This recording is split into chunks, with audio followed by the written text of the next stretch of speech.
Well, there's another thing that actually happened is one of Diddy's accusers, the judge just ruled that they can't remain anonymous. Okay. To me, this is a sort of an interesting situation because, well, here's the one thing I really don't like about this. When you publicly sue somebody, their name goes into the media and all the bad press and everything else like that sometimes follows them forever. Right. But you get to remain anonymous in certain cases.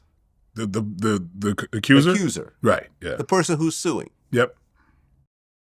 Now, the rationale behind it is that if the person became public, this person has so much power and they could somehow, retaliate or make the person's life horrible or send all their fans against them and so forth.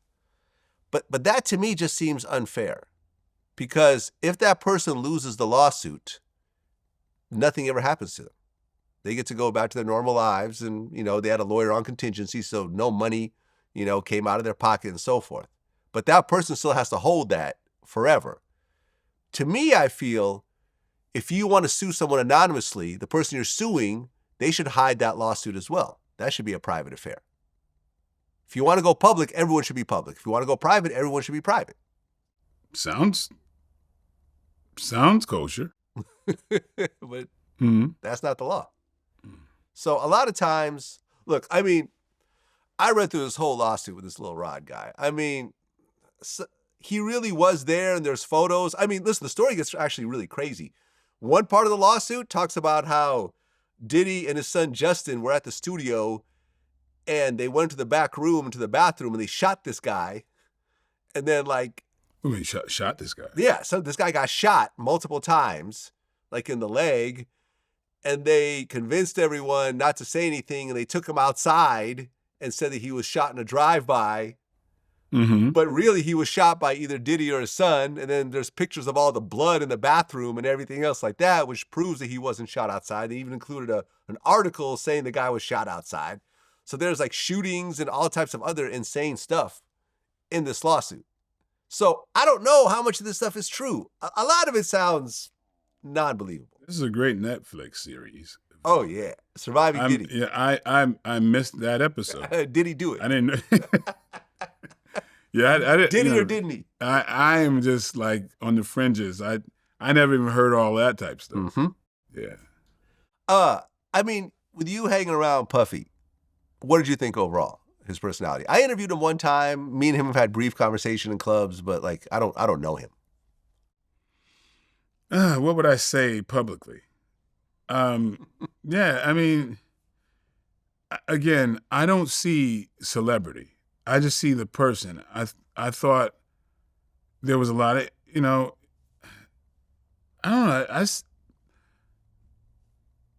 know. He, of course, in this context, him and Kim and what they were going through, this was at a time where he was really back and forth, really wanting, I guess, I feel, to get back with her. But it was just chaos surrounding this dude. With Kim Porter. Yeah. And we'd all be, me, Kim, and my ex at the time, I don't want to mention her name, get her drugged and dragged into here. Kim would be on the phone with him a lot, and and it was kind of man, he's very vulnerable at that time. But he's doing this, he's doing that, but then he still wants. It's kind of I want to be able to do everything I want to do, but still have you. Bro, they had twins together. Yeah, the twin girls. Yeah, so. Well, wait. Do they have 3 kids together? I don't know. Let me see. I don't know. We never hung with the kids. I didn't really know what was happening there. But the guy I met, right? Well, they have 4 kids together. Oh, wait. Well, sort of. So Quincy, Diddy essentially raised him, but he's Al B. Shure's kid. Right. So they have twin daughters, Delia and Jessie. I'm sorry if I'm mispronouncing the first one's name. And then Christian Combs. So they have 3 biological kids together. Yeah, see, it's like this. Again, I'm going to say it again. I don't look at celebrity. So I look at people okay, as P. Diddy, is what Sean Combs is playing Mm-hmm. for work. That's the way I look at it. People want to hate on me with the whole Tupac thing. I don't give a fuck. I knew the guy I knew, and a lot of people substantiate what I said. The people who really knew him. No, never mind who you wanted to make him out to be or who he was playing. I never see the other thing. I think like, oh, that's something you play, right?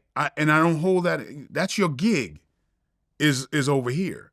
But the person that I knew, just like with Bobby Brown, people didn't want to believe. Like, I knew a cat that was like trying to be a dad. Mm-hmm. That was like vulnerable as shit. And like I always talk about how great of a father I felt Bobby was.